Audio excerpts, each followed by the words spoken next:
we just celebrated, if you want to use the term celebrated, Valentine's Day. And I'm not putting down the holiday or anything like that. It's gotten me thinking in the days since Valentine's Day passed about the schools of thought that are associated with that holiday. And there's three in my estimation. There's one that people say it's a bogus holiday because we should be celebrating our significant others 365 days a year, which we should, most definitely.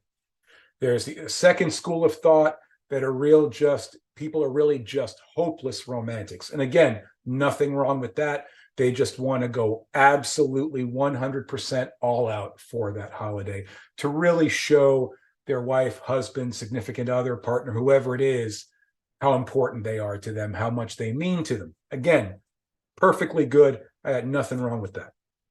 Then, of course, there's the one that we're accustomed to hearing quite often nowadays, and that's the sheer commercialization of that holiday. Let's face it, all the holidays nowadays, there isn't a holiday that hasn't been commercialized to the extreme. And I kind of fall in a little bit in all three. I'm all for trying to go big on a holiday. I'm all for that.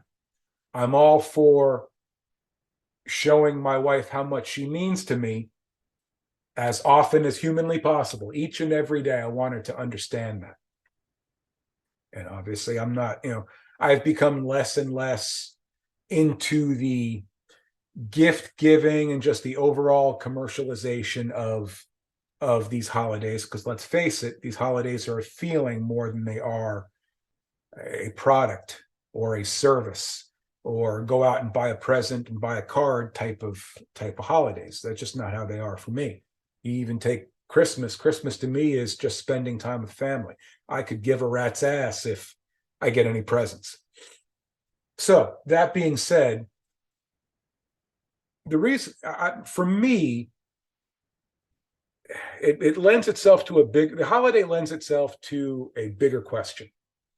And that's just how well we prioritize our lives personally and professionally. And I know we often talk about finding that ever elusive work-life balance.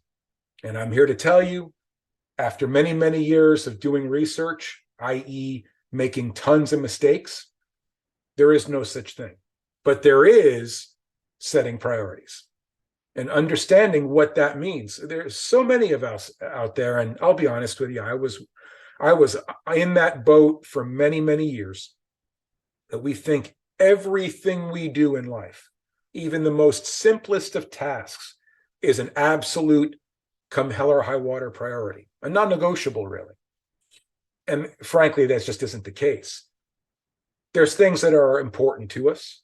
There's things that we have to do on a daily, weekly, monthly, yearly basis, but they're not the utmost of priorities. And it's our job to determine that, to figure out what exactly is important and what doesn't rank really high on that list.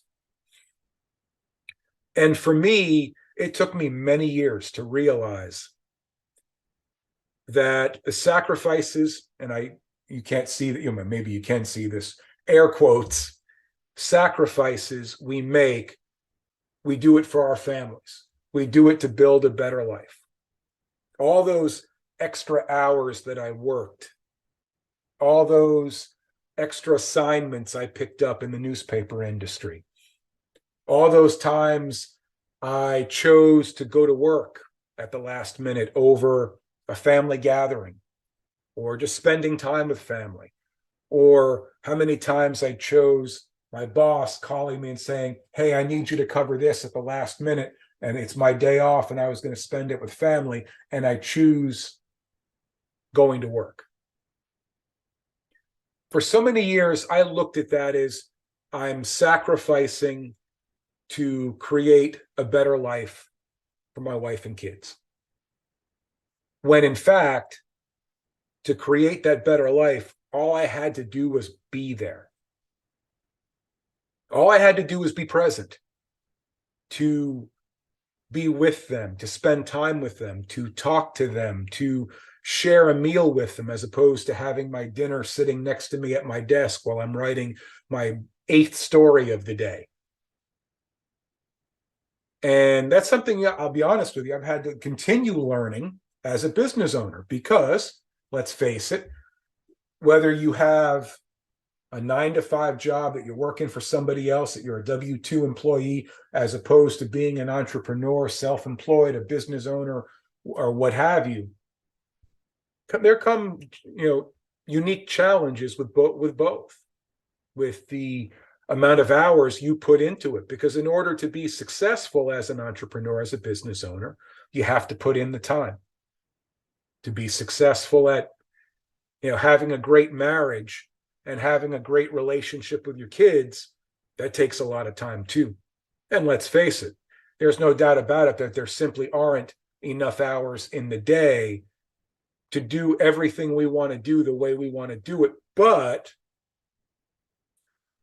we can prioritize our lives. We can set non-negotiables. And most of all, we can set core values that lead the way to how we need to lead our lives, the way we want to structure our life, so we have that balance, if you will, if you want to call it that, and that we're able to be where we need to be, when we need to be, to do the things that we need to do each and every day. And that's easier said than done. But I got to thinking about it as, Valentine's Day approached, and even on Valentine's Day, and I'll kind of give you a story. I probably could have led with this, but that's okay. I kind of buried the lead here.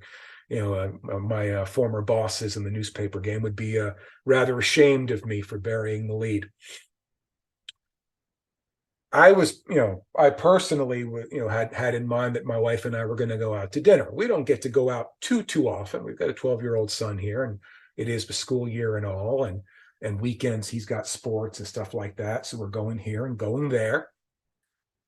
So I had in my mind that we were going to actually go out to dinner somewhere, just the two of us. And my wife got home and she had been talking about Chinese food, which had me thinking, all right, we're going to, not the most romantic of places, but we can at least go out and eat Chinese together, and that would be great. So she decides to order food, and then we both went together to go pick it up and then bring it home so our son can, have the same dinner as us. And then she went into the other room to get some paperwork done for her job, which was fine. And I relaxed a little bit. I had a long day before at that point. So it wasn't the most romantic of evenings per se, in the grand scheme of things, if you're a hopeless romantic. And I guess maybe I am just a smidge, just a little bit. But I was here. And when my wife was done, we spent the evening together. And it may not have been exactly what I envisioned it was going to be, but it was great. It was what we needed. And that's what I'm talking about, is taking that mindset, that mentality, that approach, and applying it to your entire life, every week, every month, every year. I'm not saying that every day has to be like Valentine's Day, where you're coming home with roses and gifts and jewelry and whatnot each and every day. I'm not saying that, unless you want to do that. And you have the income and the wherewithal to do that. Hey, more power to you if that's the case. But it's making your significant other, the people that are truly important to you, feel important and feel loved and feel like you're not taking them for granted each and every day. So when Valentine's Day comes around, it's just an extension of what you've done all year long. I like to think I do that. Let's face it, I'm not perfect at it by any stretch. No one is. No one will ever be. You do the best you can, and then you try to do better the next time. But that's, I think for part of me was, I tried so hard to make the holidays over the top because I was lacking in that department the rest of the year. But now that I'm more well versed in setting my own schedule and making sure I'm making the time, not trying to find it, but making the time to spend with my wife, to spend with my sons, to spend with family, to make sure everybody's, doing what they need to be doing, that everybody's happy, see if anybody needs help, all of it, then a holiday shouldn't be any different. For me, that's been a big change. For too long, I lived the life of I'm sacrificing in the name of my family, when in fact, I was sacrificing my family in the name of a job, getting ahead, maybe making more money, all of the above. And I missed a lot of time along the way because of it. Time that you can't get back. And it's one valuable lesson that I've learned, invaluable really, that I've learned these last few years, is that money you can make. Time you can never get back. Once today is done, it's done. You'll never get today again. So when I sit down to decide what my priorities are each and every day, I know how I have to approach it. And sacrificing my family in the name of getting ahead is just not the way I choose to do it anymore. Think about that for yourself. Do you put everything ahead of your family under the guise of, I'm doing this for my family? I'm sacrificing all this time in the name of my family to make this better life. I'm telling you right now, that's not what they want. That's what I call true generational health. When you're giving of yourself to your family and making sure that you're there for them each and every day. Building a successful life for yourself and for them. You do that, I think you've cracked the code.